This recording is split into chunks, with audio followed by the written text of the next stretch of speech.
Welcome to Life Redacted, your trusted source for all things related to living life. From practical tips to thoughtful insights, we're here to help you navigate the twists and turns of everyday living. Whether you're looking for advice for your next purchase, inspiration for your next project, or just a fresh perspective on what's going on in this world, you've come to the right place.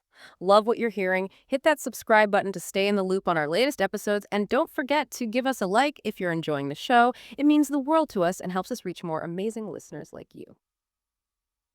Okay, let's unpack this. For this deep dive, we are jumping straight past the usual marketing buzz, and all those endless rumors flying around about the upcoming iPhone 17 Pro Max. Our mission today really is to dig into the technical side. We're looking at projections, rumored hardware, specifically that camera system. We want to cut right through to the physics, the engineering, the actual science behind what could be the next big step in mobile cameras. Absolutely. And what's really fascinating here, I think, is this potential leap. We're maybe moving beyond just small incremental updates. We're trying to piece together a picture from, things like new patents, whispers from the supply chain, some optical engineering papers, trying to build a solid evidence-based look ahead. So yeah, we'll be dissecting the sensor tech, the lens setup, and crucially, the processing power that looks set to, well, redefine what you can capture with that thing in your pocket. It's less about how it looks, more about the raw capability. Right. But before we get into the weeds with specs that honestly sound pretty mind-blowing for a phone, let's just take a quick second. Let's talk about something really fundamental to, well, living life well, our skin. Did you know that your skin, it's not just your largest organ, it's also one of the most vital for protecting your body, supporting your overall health. It really is. It's a huge protective barrier, but it's also, well, permeable. What you put on your skin really matters because it absorbs, up to 80% of whatever you apply. And those ingredients, whether they're good or frankly not so good, they can get into your system. So, if you're focused on overall health, it makes you wonder why you'd use skincare packed with potentially harmful toxic stuff. Exactly. At Face Naturals, the belief is simple. Nurture your skin. Use safe, natural, effective ingredients that actually support your health and well-being. You can check them out at facenaturals.com. Explore their range of natural skincare products, all designed to protect and nourish.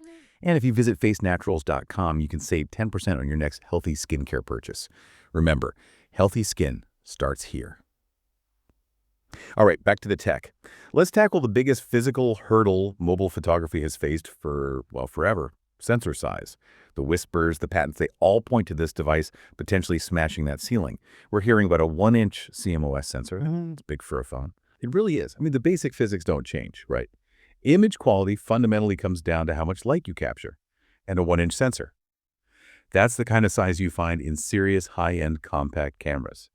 Think cameras used by photojournalists, street photographers, devices where the optics are the main focus. Yeah. Getting that into a slim phone, that's not just tricky engineering. It actually changes the whole light gathering equation for mobile. Okay, and we hear this term thrown around a lot, stacked CMOS. Yeah. Why is that specific type of architecture so important now, especially with these high-res sensors? And why is speed suddenly such a big deal? Right, stacked CMOS. It's basically about separating tasks to make things more efficient. Mhm. Think of older sensors like a single floor in a building. Mm, The light-catching part, the photodiode and the electronics that read it, the pixel transistor, are side by side. They compete for space, which limits how big that light-catching part can be. Stacked CMOS is like building a two-story structure. You put the photodiodes on the top floor, dedicated to light capture, and the control electronics on the floor below. okay, so one layer grabs light, the other processes it. Exactly, and that vertical setup gives you two massive wins. First, the light-sensitive area, the photodiode layer, can be much, much larger. More light capture potential. Second, and this is key for speed, the processing electronics underneath are specialized, independent. They can read out the data way faster, dramatically faster pipeline throughput. Let's talk pure light capture then. The supply chain chatter mentions a 2.44 micrometer pixel pitch, 2.44 millimeters. Now that might just sound like another number going up, but what's the real difference compared to, say, the 1.4 millimeter pixels we see in a lot of high-end phones now? It's actually a huge difference, and it's not linear. Think of each pixel like a tiny bucket catching photons, particles of light. When you increase the diameter from 1.4 millimeters to 2.4 millimeters, the area increases significantly, but the volume, its capacity, increases even more dramatically. This capacity is called full well capacity. A bigger bucket, a higher full well capacity, means it can collect way more photons before it gets full, before it saturates electronically. And that translates to Two enormous tangible benefits for you, the person taking the photo. First, much better dynamic range. You can capture scenes with really bright spots, like sun reflecting off water, and keep detail in the deep shadows at the same time. Less blown-out highlights, less crushed blacks. Second, a much higher signal-to-noise ratio, or SNR. Basically, you're capturing way more signal that's the light you want compared to the inherent electronic noise the sensor makes. This means much cleaner images, especially in low light. Less of that ugly, splotchy graininess. Okay, bigger pixels catch more light, but just catching it isn't enough, right? How efficiently it turns that light into an electrical signal, that matters too. Which brings us to quantum efficiency, QE. The rumors suggest a 30% improvement in low-light photon capture efficiency. That sounds fundamental. How do engineers actually pull off a physical improvement like that? Are they rewriting physics? Huh. Not quite rewriting physics, but optimizing it very cleverly. It's mainly about improving the path the light takes into the sensor's light-sensitive area. That 30% jump, it seems to come from a couple of key physical tweaks. Mm-hmm. First, optimizing the microlens arrays. These are tiny microscopic lenses sitting right on top of each pixel. Their job is to focus incoming light directly down into the photodiode, like little funnels. By refining the shape and placement of these microlenses, they can gather light from wider angles and make sure more of it hits the target, not the areas around it. Okay, better funnels. What else? The second part is using advanced anti-reflective coatings. You know how high-end camera lenses have those coatings to reduce glare and reflections? Yeah. They're essentially applying similar, very sophisticated, multi-layered coatings directly onto the sensor stack itself. Every surface light hits can reflect some percentage away. These coatings minimize those reflections, preventing precious photons from bouncing off and being wasted. So better microlenses plus better coatings equals more photons actually getting converted into signal. That's where the some percent gain comes from, pure hardware efficiency, not just software trying to clean up a weaker signal later. And this brings us back to that stacked architecture and speed. You mentioned faster readout. The spec we're hearing is maybe 11/120th of a second readout speed. Why should someone, especially maybe a videographer, get excited about that number? It sounds pretty technical. Oh, it's incredibly important, especially for video. It's one of those specs that screams pro intentions. That speed directly tackles something called rolling shutter artifacts. The Jello effect. Exactly, the jello effect. Because most CMOS sensors scan the scene line by line from top to bottom if things are moving fast while it's scanning, panning quickly, or filming a spinning object, the top of the object gets recorded slightly before the bottom. This time, lag causes vertical lines to look skewed or tilted. Motion looks warped. It's that wobbly, jello-like distortion. Right, I've seen that. It looks terrible. It does. But a readout speed of 11/120th of a second is fast. It means the entire frame is captured almost instantaneously. This drastically reduces or even eliminates that rolling shutter distortion, even with really fast pans or subjects moving quickly across the frame. Think about it. Cinema cameras shooting at 24 frames per second often have slower, effective readout speeds. This phone sensor might be delivering performance closer to a global shutter, which captures the whole frame at once, something pros usually pay a lot for. It's a huge deal for motion quality. Okay, so an amazing sensor foundation, but like you said, a great sensor needs great optics in front of it. The next big rumor is about moving away from the fixed apertures we've always had on phones towards actual mechanical control. Yeah, this is another one that gets photographers excited. A top-tier sensor is only as good as the lens feeding it light. The issue with a fixed aperture, say a wide f1.8, is that while it's great for low light, It gives you that shallow depth of field, right? blurry background. Exactly, which is often nice, but not always what you want. If you're shooting a big landscape, you probably want everything sharp, from the foreground rocks to the distant mountains. A fixed wide aperture makes that difficult. So the rumor is a mechanical variable aperture. Physically adjustable, probably from something like f1.5 for maximum light down to maybe f4.0. This isn't software faking it. It's actual blades or mechanisms controlling the light path. Okay, but hold on. If f1.5 lets in the most light, why would I ever want to stop down to f4.0? That seems counterintuitive. I'm deliberately letting in less light. You are letting in less light, yes. But the trade-off is control over depth of field. That's why it's worth it. The f1.5 setting is your go-to for low light, or when you want to isolate your subject with that really blurry background, that nice bokeh. But imagine you're photographing a group of friends.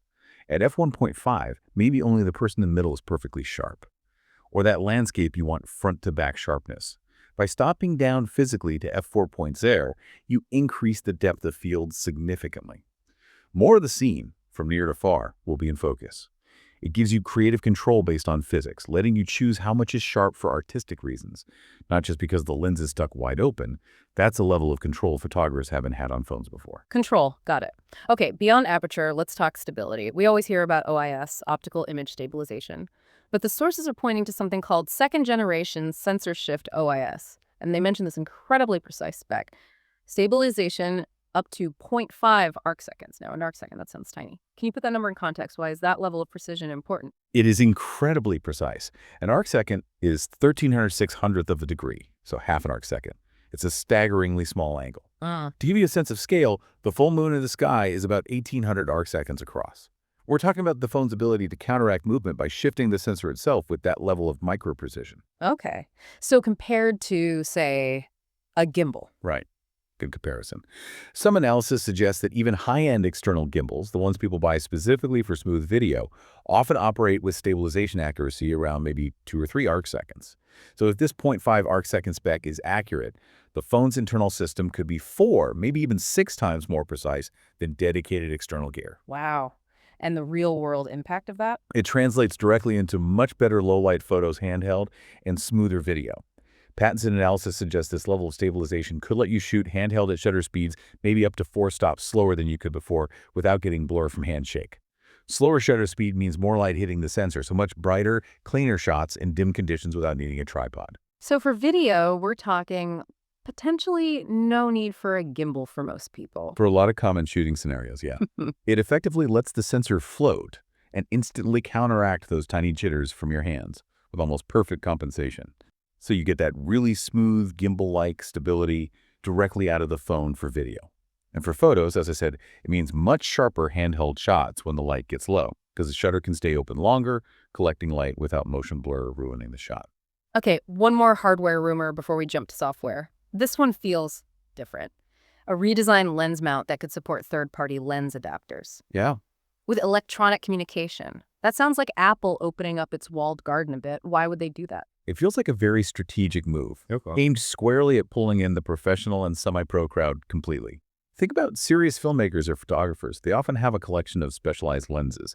Lenses with unique characteristics, like anamorphic lenses that give you that wide cinematic look with specific flare patterns, or really high magnification macro lenses for tiny details. Right, but you can already clamp lenses onto phones. You can, but those are dumb adapters. They just hold the glass in place. The phone has no idea what lens is attached. It can't optimize its processing for that specific lens' optical properties. If this new mount rumor is true, and it includes electronic communication, that changes everything. The phone would know exactly what lens is connected, its focal length, aperture range, distortion profile, maybe even focus information. And the phone's processor could use that data. Precisely. The powerful neural engine could then apply corrections tailored to that specific lens.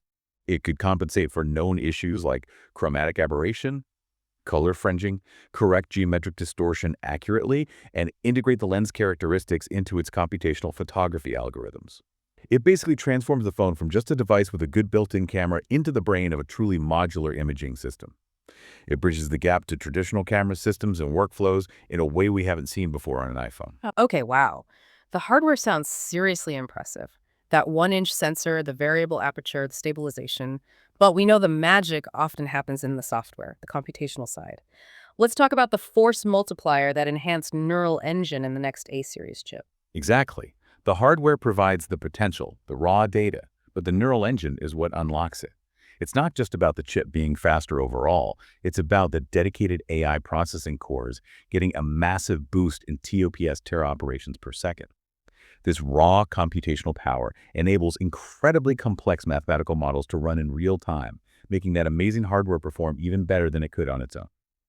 So how does this apply to, say, low light using that big new sensor? We hear about smart light capture and pixel binning. Right.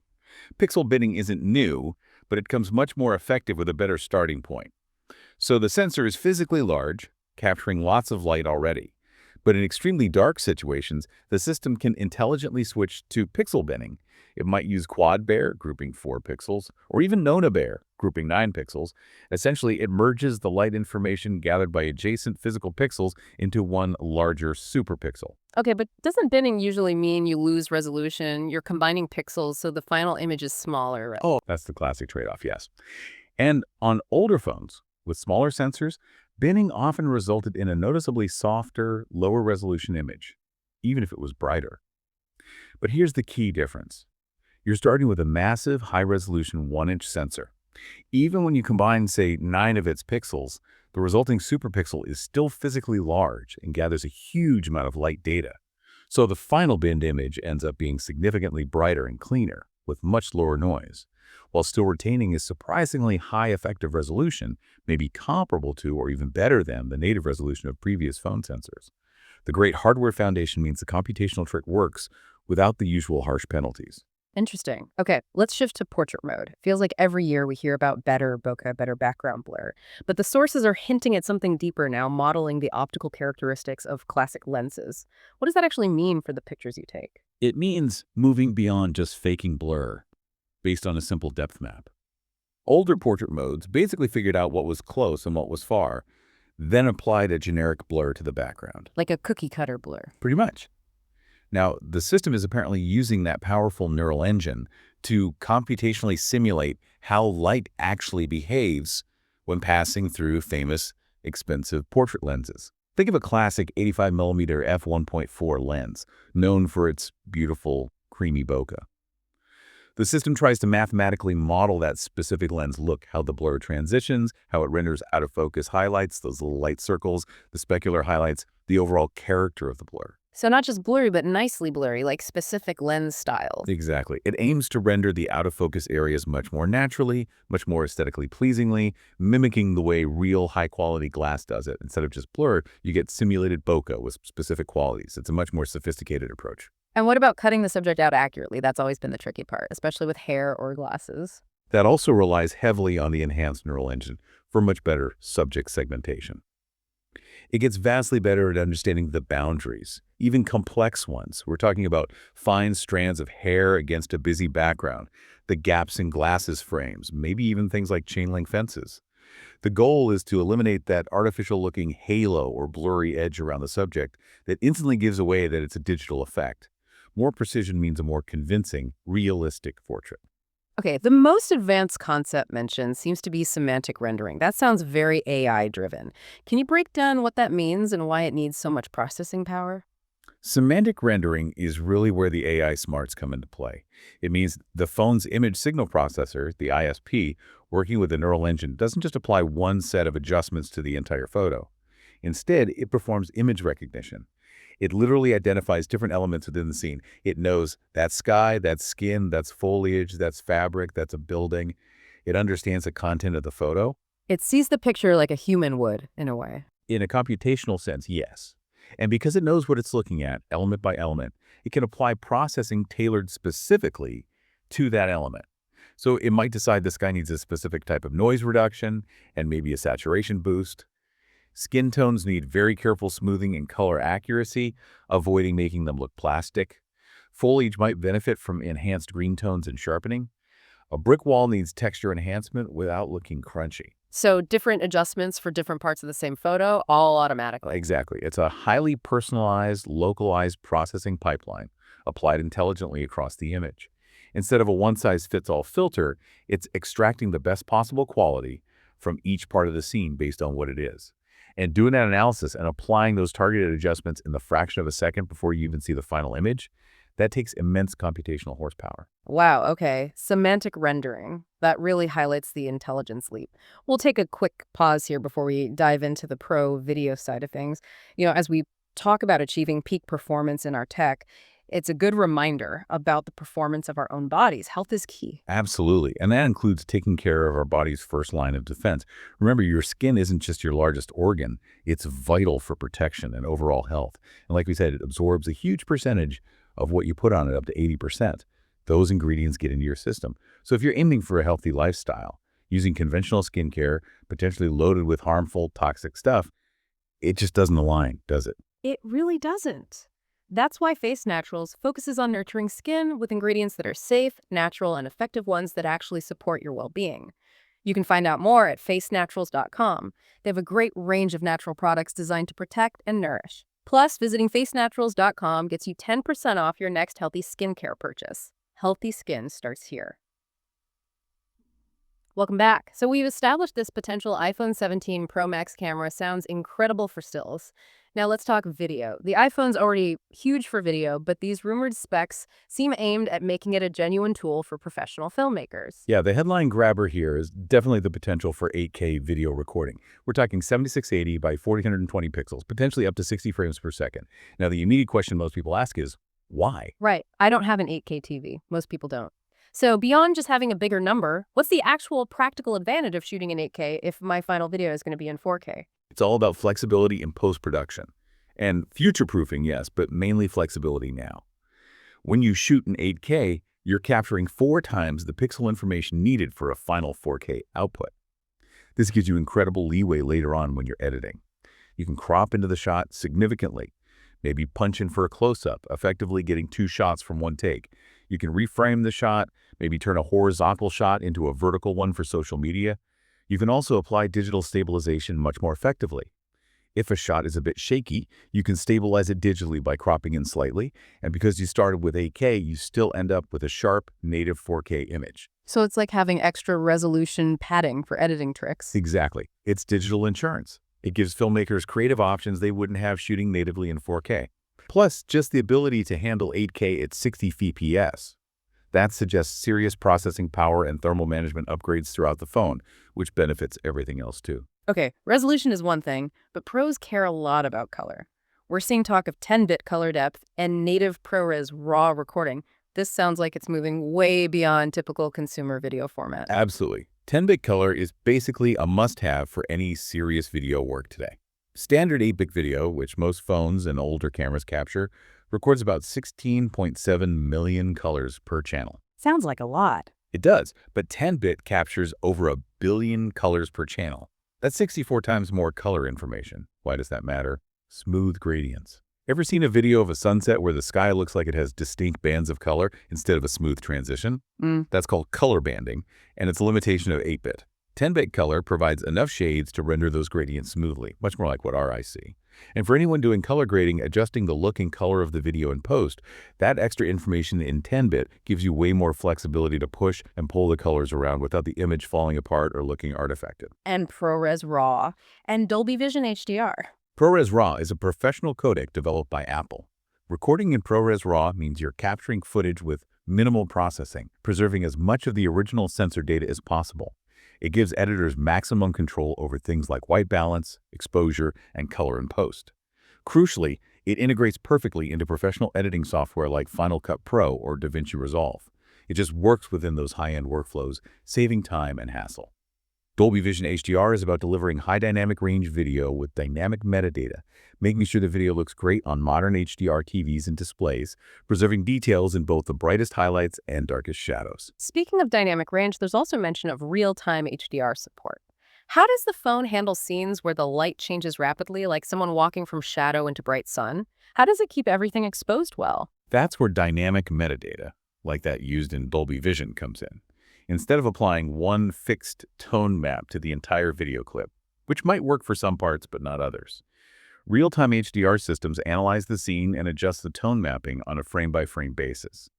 As the person walks from shade into sun, the system intelligently adjusts how it renders the highlights and shadows for each individual frame to maintain the maximum possible detail in both areas simultaneously. So it's constantly optimizing the exposure across the frame as the light changes. Exactly. It prevents the highlights from blowing out completely when they get bright, and it keeps the shadows from being crushed into pure black when the overall scene gets darker.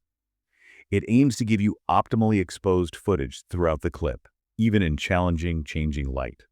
This requires significant real-time processing, but can save a ton of correction work later. Okay, let's hit the zoom.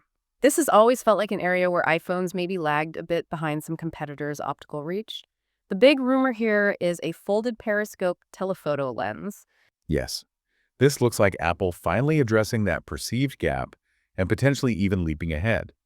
The basic physics challenge for long zoom on a phone is simple. Telephoto lenses need physical length.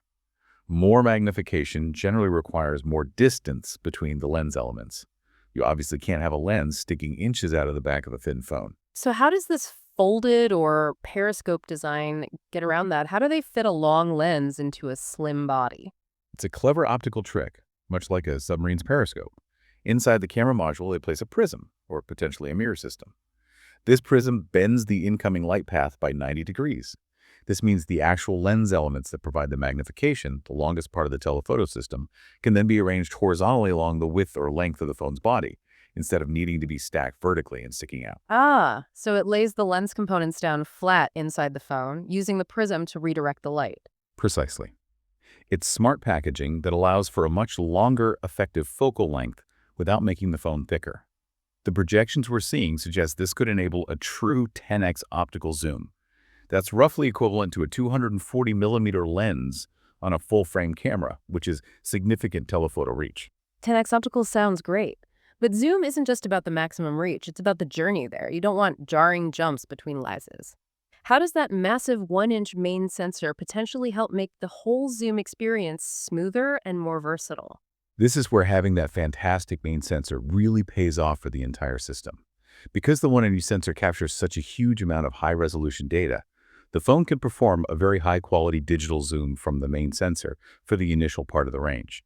So you might get a really good 2x or maybe even 3x zoom just by intelligently cropping the central portion of that main 1-inch sensor image. Because you're starting with so much detail, this crop can be virtually lossless in terms of perceived quality at typical viewing sizes. So use the main sensor for the wide to medium zoom. Exactly. And then, as you push the zoom slider further, say beyond 3x, the phone can seamlessly switch over to the dedicated periscope telephoto lens to handle the longer ranges 5x, 7x, all the way up to that 10x optical maximum. This combination high-quality crop zoom from the main sensor plus the long optical reach of the periscope creates a much more continuous, versatile, and high-quality zoom experience across a huge range, from wide angle right up to serious telephoto. It should feel much less like switching between distinctly different cameras. All right, we've covered a ton of ground. The sensor physics, the lens mechanics, the computational power, the video prowess, the optical reach. Before we try to tie this all together, let's take one last pause for our sponsor. As we wrap up this deep dive into high-performance technology, it's worth remembering the most complex and important machine we manage our own body. And taking care of its protective layer is key. Your skin, remember, it's your largest organ, vital for health, and it absorbs so much of what you put on it, up to 80%. So using conventional skincare with potentially harmful toxic ingredients, it just runs counter to optimizing your health and well-being, doesn't it? Absolutely. That's why Face Naturals is committed to safe, natural, effective ingredients that genuinely support your health. Check out their range of protective and nourishing skincare at facenaturals.com. And don't forget, using that address saves you 10% on your next healthy skincare purchase. Healthy skin starts here. So after digging through all these potential specs and technologies, that 1-inch stack CMOS, the mechanical variable aperture, 10x periscope, semantic rendering via the neural engine, what's the big picture here? What does this convergence really mean? I think it signals a really fundamental challenge to the status quo, maybe even a realignment of the whole camera market. For decades, dedicated cameras, DSLRs, mirrorless, they held a clear advantage based on physics.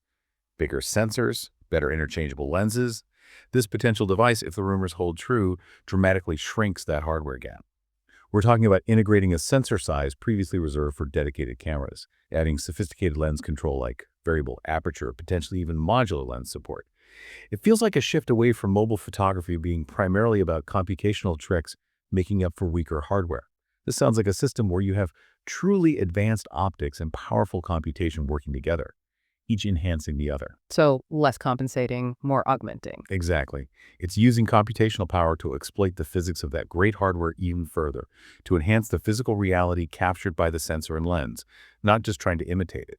It pushes mobile imaging firmly into the realm of serious, uncompromising technical quality, capable of genuinely challenging dedicated pro gear in many scenarios. That really is a powerful takeaway. We've talked about specs that sound like they belong on gear costing thousands, 10x optical zoom, 8K raw video, true variable aperture, third-party lens support with communication.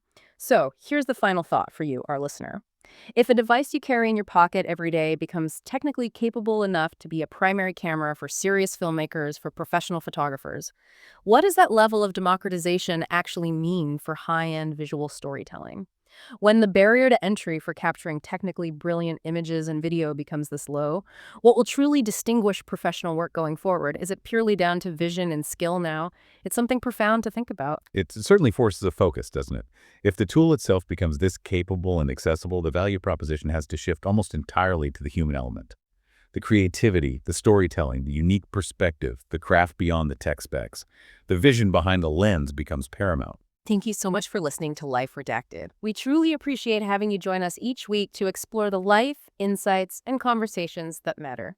Your support means the world to us, and it's what keeps us going. If you enjoy what you hear, please consider subscribing to stay updated on our latest episodes, and give us a like to let us know you're enjoying the show. It really helps us reach more listeners like you.